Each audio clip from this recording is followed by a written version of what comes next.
नवरात्रि में करने जा रहे हैं कन्या पूजन तो इन नियमों का करे पालन, नहीं तो नाराज हो सकती है माता। कन्या पूजन विधि 2023। कन्या पूजन से पहले इन नियमों को जानना जरूरी है ताकि कोई भूल चूक ना हो जाए, नहीं तो नाराज हो जाएंगी मां दुर्गा। कन्या पूजन में इन बातों का रखें ध्यान। कन्या पूजन विधि। नवरात्रि 2023 हिंदू धर्म के विशेष त्योहारों में से एक है। ये त्योहार पूरे देश में धूमधाम से मनाया जाता है। इसमें मां दुर्गा के अलग अलग रूपों की पूजा अर्चना की जाती है। नवरात्रि में कई लोग 9 दिनों का उपवास भी करते हैं। साथ ही नवरात्रि के व्रत को पूरा करने के लिए कन्या पूजन का भी विधान है। ये कन्या पूजन नवरात्रि के अंतिम दिनों यानी अष्टमी, नवमी तिथि के दिन किया जाता है। इस दौरान कन्याओं को घर बुलाकर उन्हें भरपेट भोजन करवाया जाता है।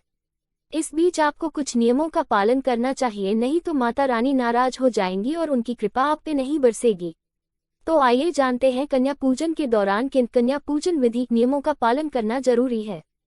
कन्या पूजन में इन बातों का रखें ध्यान। कन्या पूजन विधि इन हिंदी।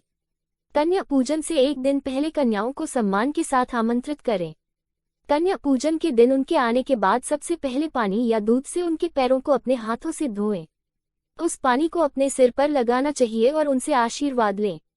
इसके बाद कन्याओं के लिए बने आसन पर उन्हें बिठाएं और उनके सामने भोजन परोसें।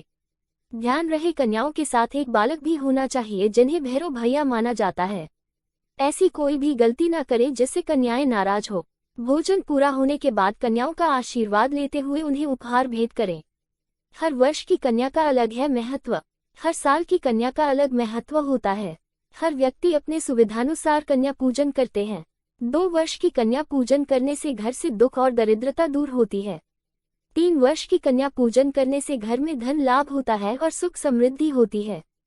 परिवार में सुख शांति बनी रहती है। यदि आप 4 साल की कन्या का पूजन करते हैं तो इससे परिवार का कल्याण होता है। और अगर आप 5 वर्ष की कन्या का पूजन कर रहे हैं तो आपको और आपके परिवार को सभी लोगों से मुक्ति मिलेगी।